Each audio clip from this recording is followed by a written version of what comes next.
আসসালামু আলাইকুম দর্শক বন্ধুরা, সাম্প্রতিক সময়ে ইউটিউব নতুন একটি আপডেট নিয়ে এসেছে। আজকের এই আপডেট সম্পর্কে আমি আপনাদের সামনে কথা বলব। ভিডিওটি কন্টিনিউ করতে থাকুন। কেন কন্টিনিউ করবেন? কেননা এই ভিডিওতে আমি আপনাদেরকে সেই আপডেটের সকল বিস্তারিত জানিয়ে দেব এবং আপনি কিভাবে আপনার চ্যানেলে প্রচুর পরিমাণে ভিউজ অর্জন করতে পারেন তা আমি আপনাদেরকে এই আপডেটের মাধ্যমে দেখিয়ে দিব। দর্শক বন্ধুরা, আমরা যখন আমাদের ইউটিউব স্টুডিওতে চলে আসব তখন আমাদের এরকম একটা ইন্টারফেস শো করবে। তো আমরা এইখান থেকে একটু জুম করে যদি দেখাই, এখানে দেখতে পাচ্ছেন কাস্টমাইজেশন, এটাতে আপনি ক্লিক করবেন। এই কাস্টমাইজেশনে যখনই ক্লিক করবেন তখন আপনাদের সামনে এরকম একটা ইন্টারফেস শো করবে ফর ইউ। তো দেখতে পাচ্ছেন এটা অন করা আছে। তো আপনারা কি করবেন, আপনারা এখান থেকে মোর সেটিংসে ক্লিক করবেন। মোর সেটিংসে ক্লিক করার পরে আপনাদের সামনে এরকম একটা ইন্টারফেস শো করবে।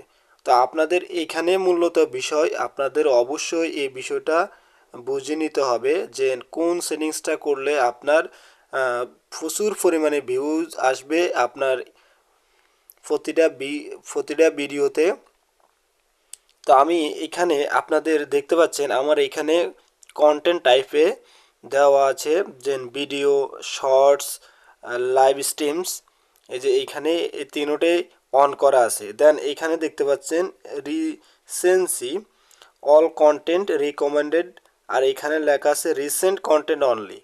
তো আপনাদের সবার এরকম দেখাবে যে content you have post in the last 12 month, মানে 12 মাসের ভিতরে যেসব পোস্ট করা হয়েছে সেগুলোই মানে আপনাদের কি করবে, মানে দেখাবে, ইউটিউব সার্চে নিয়ে যাবে। মানেই হচ্ছে আপনার যে কন্টেন্টগুলো আপনি এখানে আপলোড করবেন, যে ভিডিওগুলো ছাড়বেন মূলত সেই ভিডিওগুলো ইউটিউব কি করবে, দর্শকের কাছে 12 মাসের মধ্যে যেসব ভিডিওগুলো আছে আপনার ওগুলোই দর্শকের কাছে তারা সাজেস্ট করবে। তো আপনি এখন কি করবেন, আপনি এই যে এখানে দেখতেছেন all content recommended, YouTube always update the for you section with fresh content. আপনি কি করবেন, আপনি এটাতে ক্লিক করে দেবেন।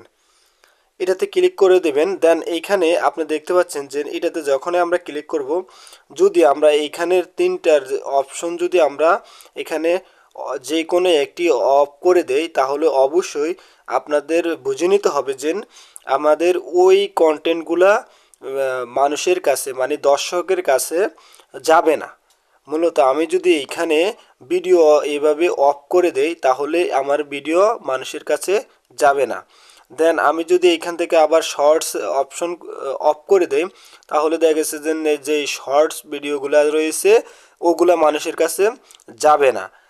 ঠিক তেমনিভাবে যে আমাদের লং ভিডিওগুলো আছে সেগুলো হচ্ছে এই ভিডিও কন্টেন্টের উপরে ক্লিক করে অফ করে দিলে এটা আর যাবে না মানুষের কাছে। দেন এখানে দেখতে পাচ্ছেন লাইভ স্ট্রিম, ঠিক তেমনিভাবে এটাকে যদি আমরা অফ করে দেই তাহলে কি হবে, মানে মানুষের কাছে আমাদের এই কন্টেন্টগুলো যাবে না।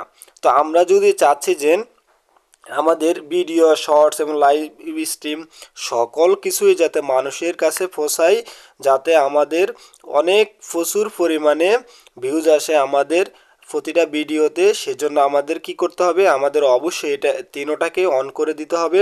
দেন আমাদের এইখানে অল কন্টেন্ট রিকমেন্ডেড এটাতে আমরা সিলেক্ট করে দিব, দিয়ে আমরা এখানে ডান বাটনে ক্লিক করে ডান করে দেব।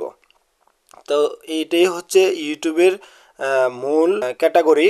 আর এটা যদি আপনি অন করে দেন এভাবে তাহলে অবশ্যই আপনার ইউটিউবে প্রচুর পরিমাণে ভিউজ আসতে থাকবে। যারা চ্যানেলটিকে সাবস্ক্রাইব করা নাই তারা অবশ্যই চ্যানেলটিকে সাবস্ক্রাইব করবেন এবং পাশের বেল আইকনটিকে অন করে দেবেন। দেখা হবে নেক্সট ভিডিওতে। ততক্ষণ পর্যন্ত ভালো থাকুন, সুস্থ থাকুন। আল্লাহ।